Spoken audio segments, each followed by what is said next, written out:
ചൊവ്വാഴ്ച പുലർച്ചെ പെയ്ത ശക്തമായ മഴയിൽ ജില്ലയിൽ കനത്ത നാശനഷ്ടമാണ് ഉണ്ടായിട്ടുള്ളത്. മാവുങ്കാൽ മൂലക്കണ്ടത്ത് നിർമ്മാണം നടക്കുന്ന ദേശീയപാതയുടെ അടിപ്പാതയിൽ നിറഞ്ഞ വെള്ളക്കെട്ട് ഏറെ നേരം ഗതാഗത തടസ്സം ഉണ്ടാക്കി. പലപ്പോഴായും അധികാരികളോട് പരാതി പറഞ്ഞിരുന്നെങ്കിലും യാതൊരുവിധ നടപടിയും സ്വീകരിച്ചില്ലെന്ന് വാർഡ് മെമ്പർ സിന്ധു പറഞ്ഞു. അധികാരികൾ ഒരുപാട് പരാതികൾ കണ്ടെത്താതെ വളരെ പരിതാപകരമാണ്. ഒരു മഴ വന്നതോടുകൂടി തന്നെ ഇതിൻ്റെ അവസ്ഥ ഇപ്പോൾ നാട്ടുകാർക്കും ഇതിലെ പോകുന്ന ഓട്ടോ വാഹനങ്ങൾക്കുമൊക്കെ വളരെ എന്തെന്ന് നമുക്ക് പറയാൻ പറ്റാത്ത രീതിയിലുള്ള ഒരു അപകടമാണ് ഇവിടെ സംഭവിക്കുന്നത്. രാവിലെ മുതൽ തന്നെ 2-3 സ്കൂട്ടിയിൽ പോകുന്നവർ തന്നെ ആക്സിഡൻ്റ് ആവുകയും അതുപോലെ തന്നെ അവർക്ക് വാഹനങ്ങൾ കൊണ്ടുപോകാൻ പറ്റാത്ത രീതിയിലുമുള്ള സാഹചര്യമാണ് ഇവിടെ.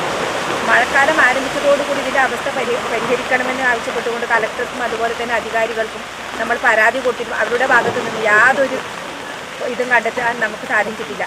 ആദ്യ മഴയിൽ തന്നെ രൂപപ്പെട്ട വെള്ളക്കെട്ടിൽ കാൽനട യാത്ര പോലും ദുസ്സഹമാണ്.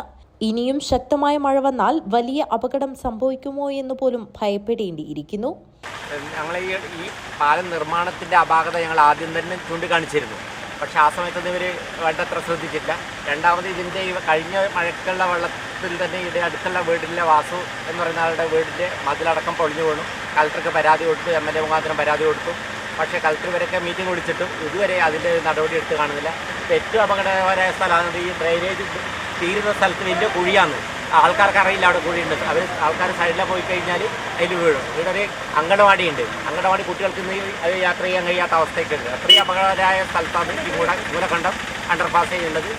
ഇരുചക്ര വാഹനങ്ങൾ തെന്നി വീഴുന്ന സ്ഥിതിയാണ് നിലവിൽ ഇവിടെയുള്ളത്. ആദ്യ മഴയിൽ തന്നെ രൂപപ്പെട്ട വെള്ളക്കെട്ട് കാരണം ഏറെ നേരം ഗതാഗത തടസ്സം സൃഷ്ടിച്ചു. മഴക്കാലം തുടങ്ങുന്നതോടെ ഏറെ ആശങ്ക സൃഷ്ടിക്കുകയാണ് ഇത്തരം സംഭവങ്ങൾ. News bureau, Kanhangad.